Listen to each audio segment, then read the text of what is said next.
कुरुक्षेत्र का अंतिम संग्राम, दुर्योधन का अंत। कुरुक्षेत्र की रणभूमि रक्त से सनी थी। युद्ध के अंतिम दिन जब सब कौरव वीर मारे जा चुके थे, दुर्योधन अकेला शेष था।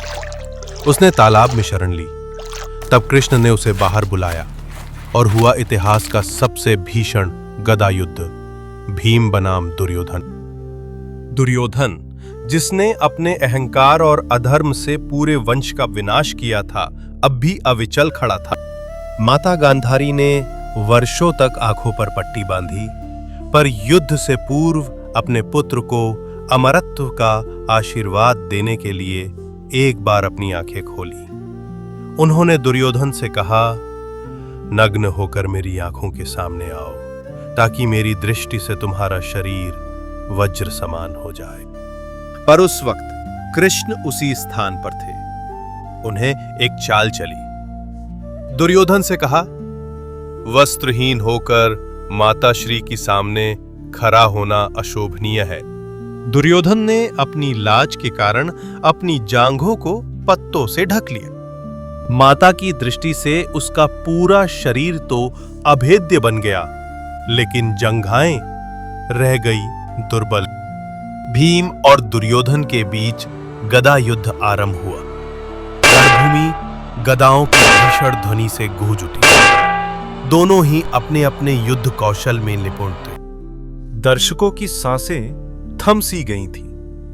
दुर्योधन के पराक्रम को देखकर एक पल के लिए भीम भी विचलित हुए। तभी भगवान कृष्ण ने एक सूक्ष्म संकेत दिया, अपनी जांघ पर हाथ फेरकर।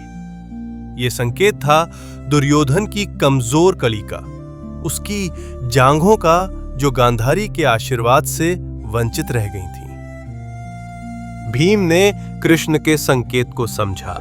युद्ध नियमों के विरुद्ध जाते हुए भीम ने अपनी गदा से दुर्योधन की जांघों पर प्रहार किया। धड़ाम की भीषण ध्वनि से दुर्योधन धरती पर गिर पड़ा।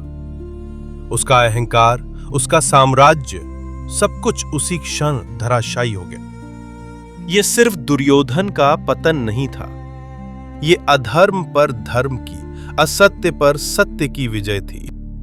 यह क्षण महाभारत युद्ध का सबसे विवादास्पद और निर्णायक क्षण था। दुर्योधन का अंत युद्ध का अंतिम अध्याय था, जिसने पांडवों की विजय का मार्ग प्रशस्त किया। यह था महाभारत का सबसे चौंकाने वाला मोड़, जहां मां की आंखों, कृष्ण की बुद्धि और भीम के प्रहार ने रचा इतिहास। ऐसी ऐतिहासिक और रहस्यमय कहानियों के लिए मेरी चैनल फेमस कोट्स को जरूर सब्सक्राइब करें और दूसरों को साझा करें।